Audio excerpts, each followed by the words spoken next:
शांताकारं भुजगशयनं पद्मनाभं सुरेशं विश्वाधारं गगनसदृशं मेघवर्णं शुभांगं लक्ष्मीकान्तं कमलनयनं योगिविरधानगम्यं वंदे विष्णुं भवभयहरं सर्वलोकैकनाथं।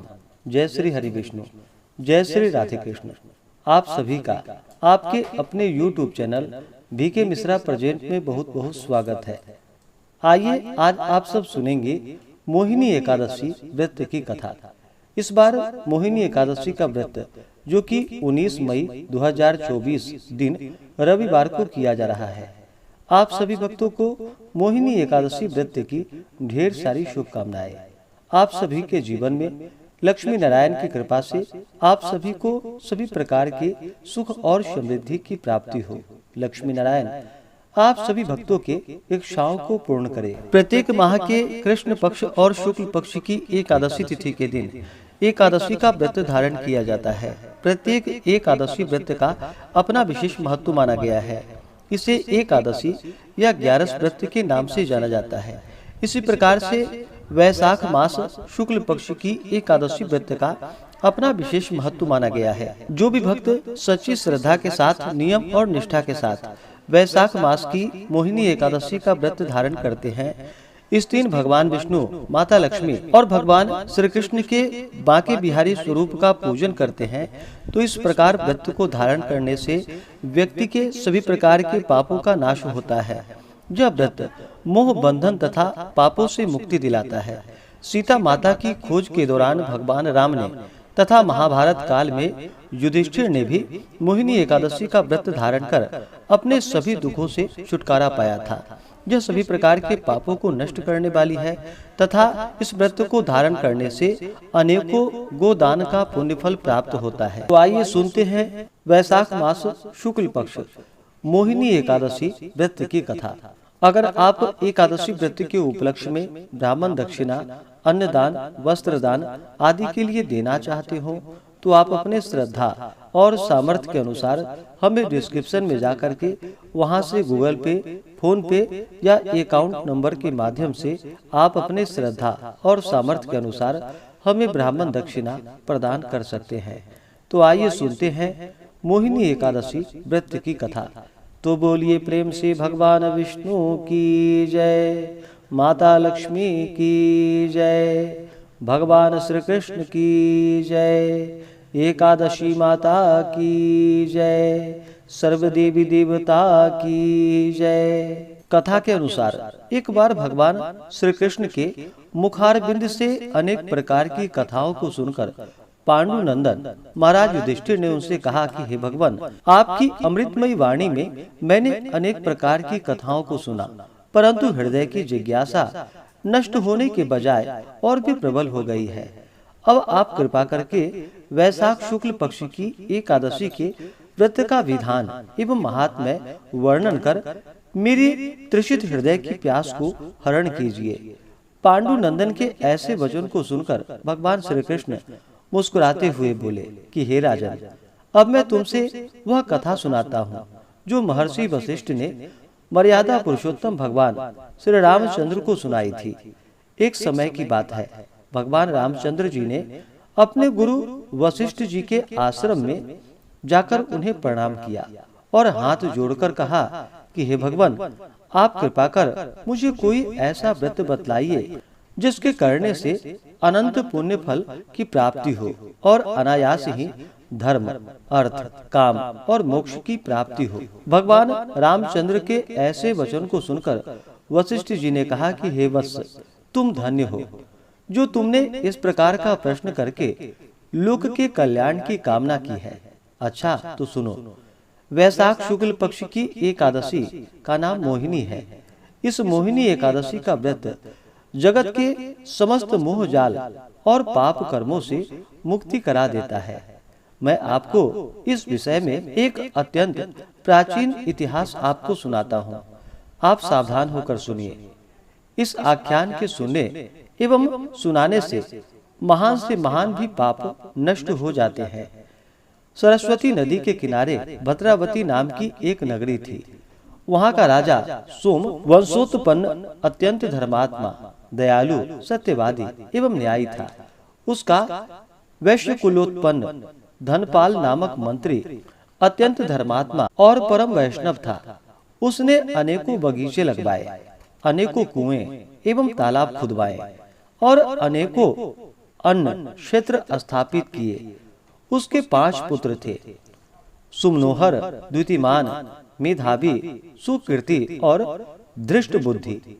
इनमें से धृष्ट बुद्धि महापापी, दुराचारी, दुष्ट, जुआरी, चोर, वैश्या एवं पर स्त्रीगामी, भक्ष्याभक्ष, भक्षण करने वाला, महाउद्दंड और आतताई था। उसके इन सब दुष्ट कर्मों को खींचकर धनपाल ने पहले उसे समझाया, धमकाया एवं दंडित किया, मगर उसने अपनी आदतें नहीं छोड़ी।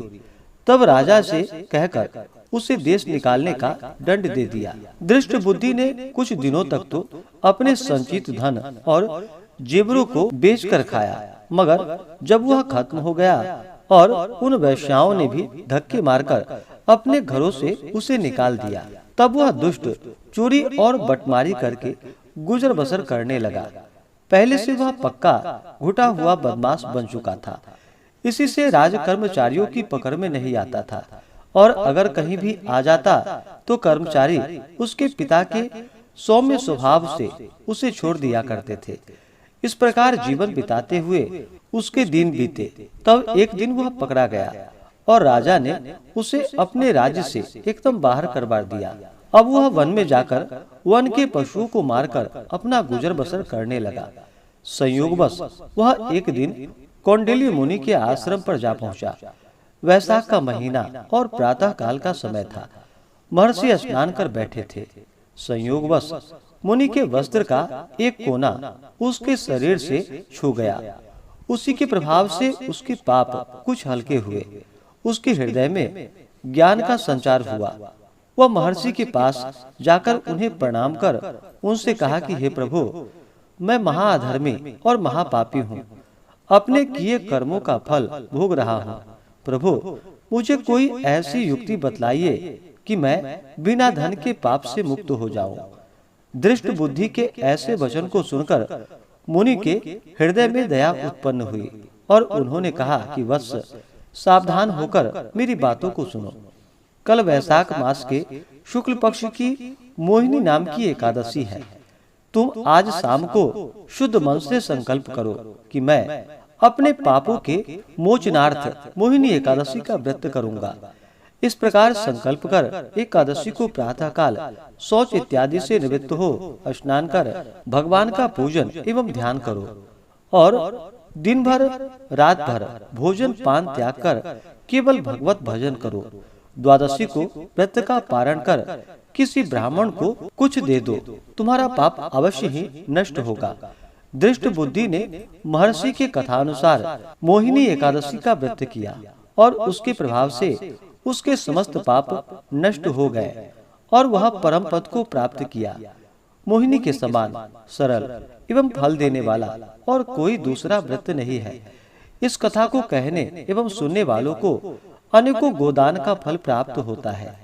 तो बोलिए प्रेम से भगवान विष्णु की जय, माता लक्ष्मी की जय, एकादशी माता की जय, सर्वदेवी देवता की जय। तो आइए जानते हैं मोहिनी एकादशी व्रत के शुभ मुहूर्त पारण समय के बारे में। वैशाख मास शुक्ल पक्ष की एकादशी तिथि प्रारंभ समय जो कि 18 मई 2024 दिन शनिवार सुबह 11:24 और एकादशी तिथि की जो समाप्ति है वह 19 मई 2024 दिन रविवार दोपहर 1:51 पे एकादशी तिथि की समाप्ति है। तो हमें शुद्ध रूप से जो एकादशी व्रत के लिए समय प्राप्त हो रहा है, तो सभी भक्तजन 19 मई 2024 दिन रविवार को व्रत को धारण करेंगे। व्रत का पारण जो कि हरिवासर समाप्त होने की बात करना चाहिए। हरिवासर का समय द्वादशी तिथि का पहला चौथाई हिस्सा हरिवासर का होता है। तो द्वादशी तिथि की जो समाप्ति है वह 20 मई 2024 दिन सोमवार को शाम 4 बजे द्वादशी तिथि की समाप्ति है। तो सभी भक्तजन व्रत का पारण जो कि 20 मई सोमवार के दिन करेंगे। पारण का समय सुबह 5:12 से सुबह 8:12 तक व्रत का पारण किया जाएगा। मोहिनी एकादशी व्रत का पारण जो कि कुशोदकेन पारणम यानी कि कुशा के जल से व्रत का पारण किया जाएगा। यह संभव ना हो पाए तो आप तुलसी दल, जल या फल से व्रत का पारण करें। एकादशी तिथि के दिन सूर्योदय का जो समय है वह समय सुबह 5:11 और सूर्यास्त शाम 6:38।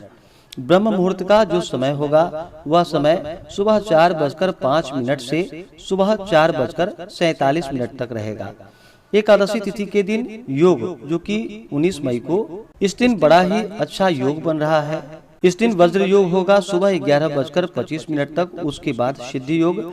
इस दिन सर्वार्थ सिद्धि योग, अमृत सिद्धि योग और द्वि पुष्कर योग बन रहा है। सर्वार्थ सिद्धि योग और अमृत सिद्धि योग जो कि एकादशी तिथि के दिन 19 मई को सुबह 5:28 से रात्रि 3:16 तक होगा और द्वि पुष्कर योग जो कि सुबह 3:16 से शुरू है और इसकी समाप्ति अगले दिन यानी कि 20 मई की सुबह 5:28 पे द्विपुष्कर योग समाप्त होगा।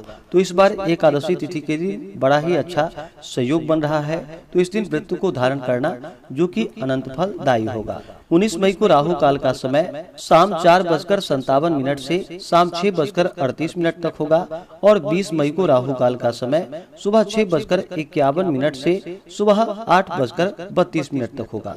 राहु काल समय के दौरान कोई भी शुभ कार्य या नया कार्य नहीं करना चाहिए, इस बात का ध्यान रखिए। जो भी भक्तजन व्रत को धारण करने वाले हैं उन्हें इस दिन भगवान विष्णु, माता लक्ष्मी और भगवान श्री कृष्ण के बाकी बिहारी स्वरूप का पूरे विधि विधान के साथ पूजन करना चाहिए। इस दिन गंध, पुष्प, धूप, दीप आदि से भगवान की पूजा करनी चाहिए।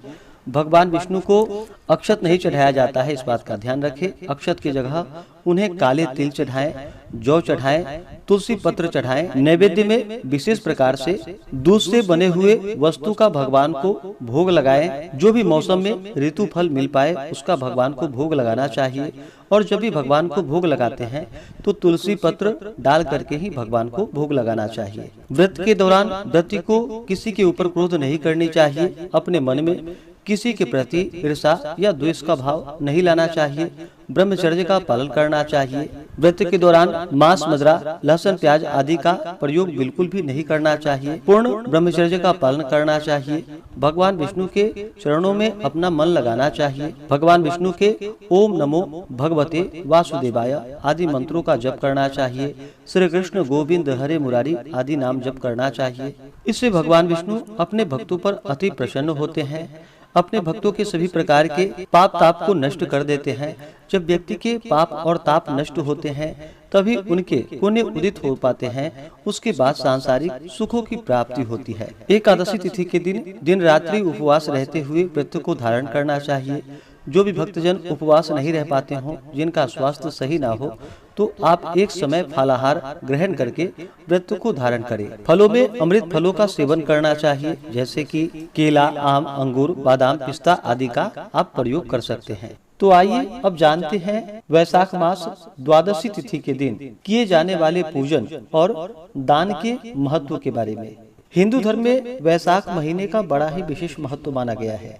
वैशाख के महीने में गंगा स्नान करना, दान पुण्यों का कार्य करना, भगवान विष्णु का पूजन करना, इन सबों का विशेष महत्व होता है। वहीं पे वैशाख मास द्वादशी तिथि के दिन अगर इन कार्यों को किए जाए तो व्यक्ति के सभी प्रकार के पापों का नाश होता है। वैशाख मास की पुण्य तिथियों में द्वादशी जो कि सब पापों को नष्ट करने वाली है। जिसने द्वादशी का सेवन नहीं किया उसके दान, तप, यज्ञ करने से क्या लाभ है।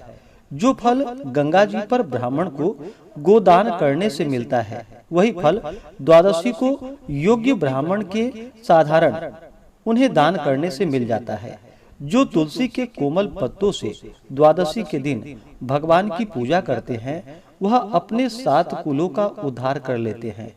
गंगा पर दुर्भिक्ष में करोड़ों मनुष्यों को प्रतिदिन भोजन देने से जो फल मिलता है वह फल द्वादशी को एक ब्राह्मण को भोजन देने से मिलता है।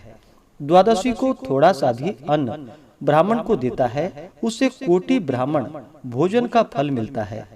जो मधु सहित द्वादशी को तिल के पात्र का दान करता है वह संसार के सभी बंधनों से छूट जाता है। जो शुक्ल पक्ष की एकादशी की रात्रि को जागरण करता है उससे सब देवता प्रसन्न होते हैं और वह मोक्ष को पाता है। करोड़ों सूर्य और चंद्र ग्रहण के समय जो फल मिलता है वही फल एकादशी को प्रातः काल स्नान करने से मिलता है।